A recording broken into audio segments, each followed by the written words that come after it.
Margaret in Windsor, and I wanted to address, this is the last video I'm going to put up concerning the fact that my ex-husband or husband, I'm told, the divorce wasn't final.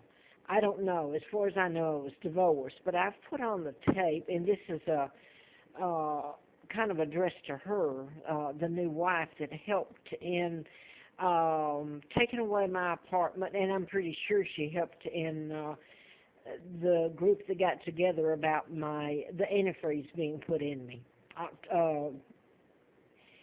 in April Fool Day of '80. And after then, you can call it kidnapping again. You can call it attempt murder because that's what it was. But she got in on that. It's false imprisonment, and signing false documents. But anyway, I'm not going to get into that part. I wanted to address, since I can't put it all on one video, and I've got so many up here that do address all this, I wanted to ask the woman, as far as I know she's still living, I've never attempted to contact her. I want no contact with her other than I wish this could all go before world court where it should be. And this has been a lifelong of people, a journey with people breaking the law, and because of who I am, it hasn't been addressed yet. No one's paid. In other words, I've paid for their crimes, and they've lived darn good off of me.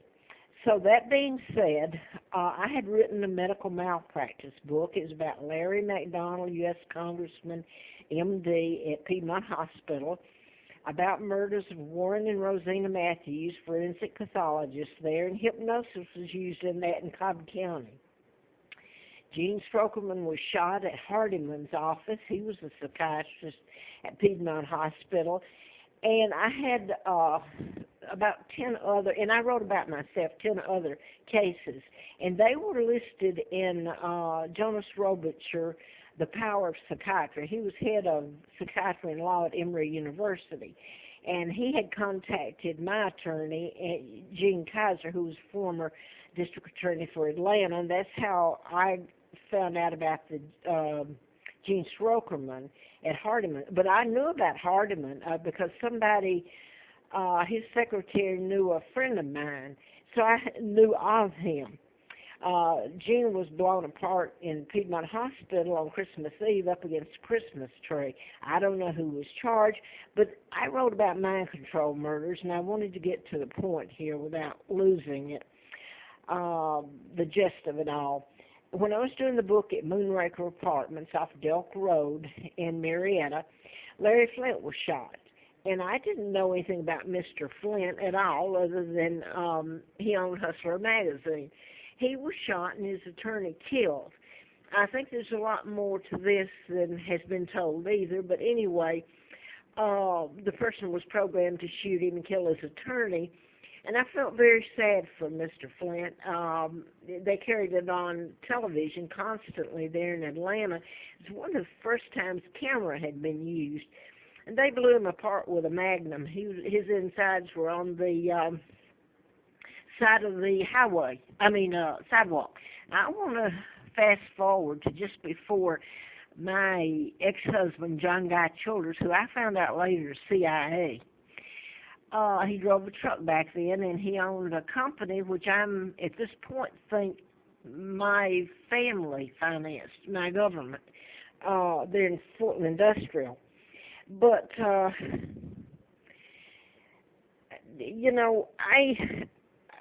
hell I've been through, I'm going to go ahead and say it. I was raped after I come back this is ongoing. If this is ever told, it's going to come out anyway. It makes it sound like I'm unfit or something, and that couldn't be further from the truth than anything. I had gone up there when all my jobs had gotten blocked. I took a copy of my book and letter from the FBI about ongoing investigation, national security involved.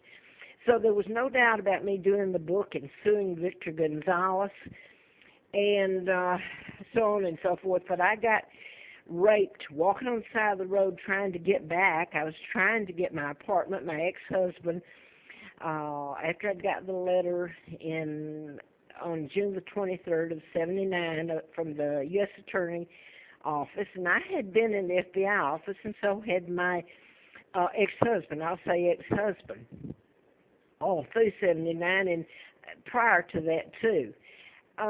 Point being, the antifreeze was put in me April Fool's Day of 80, and John had come back. He drove a truck, so he wasn't there often, but I'd moved into just a couple blocks up to Laurelwood Apartments on Bentley Road, Marietta. And I understand now that I found out things later that this woman that he married, her name is Twyla Joyce Pelham. I guess her last name's Childers. I don't know if she dropped it or not. But anyway, she lived within the apartment there. So this whole thing was staged.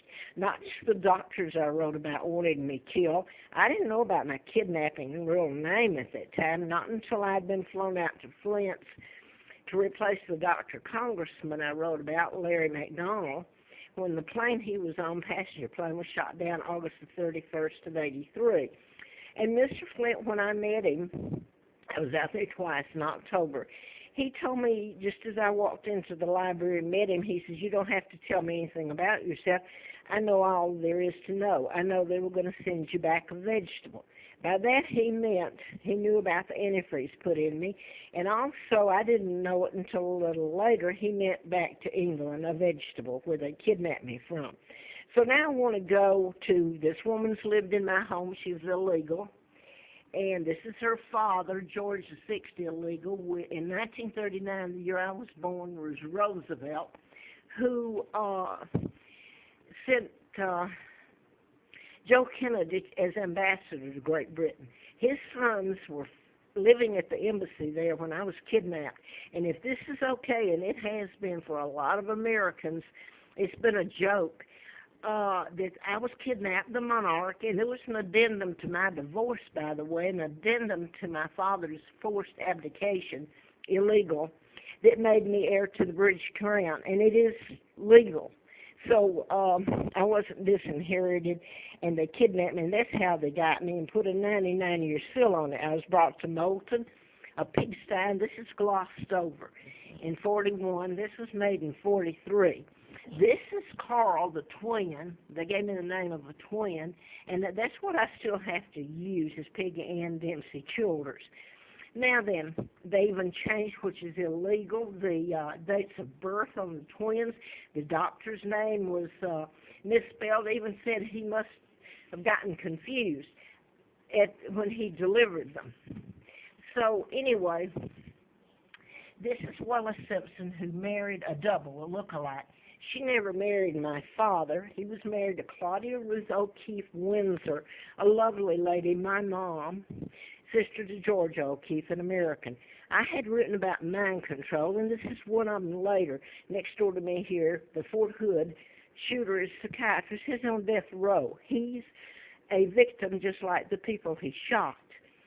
It's the one given the command to agency or corporations. Now, they can mass program armies. So now then, this is just pictures I just recently got of me growing up. Now, what I wanted, this is one of the mind control murders, James Holmes. He's not mentally ill. He's under mind control. You have to stop the programming and look at the stuff that they've given him, psychotic drugs. Now then, I wanted to say this before the tape goes off. I put quite a few videos up about John's wife. What happened was while I was at Laurelwood and got the letter from the FBI trying to get the book published, I was lured. So much was happening to me and the boys, and the lease was in my name and the deposits. There was no way that John, an ex-husband, should have been able to. While I was gone, I was lured out to his sister's as a means of she was going to let me stay and find a job out in Abilene. She's in Lockhart, and I'm putting this on tape because they should be taken down and locked up. And I hope it goes before a world court, which is controlled by the very people that kidnapped me, the Rockefellers, Rothschilds, Kennedy clan, etc., my own family, the Windsors, some of them. So I want to go back to then. when I got out to Dallas to call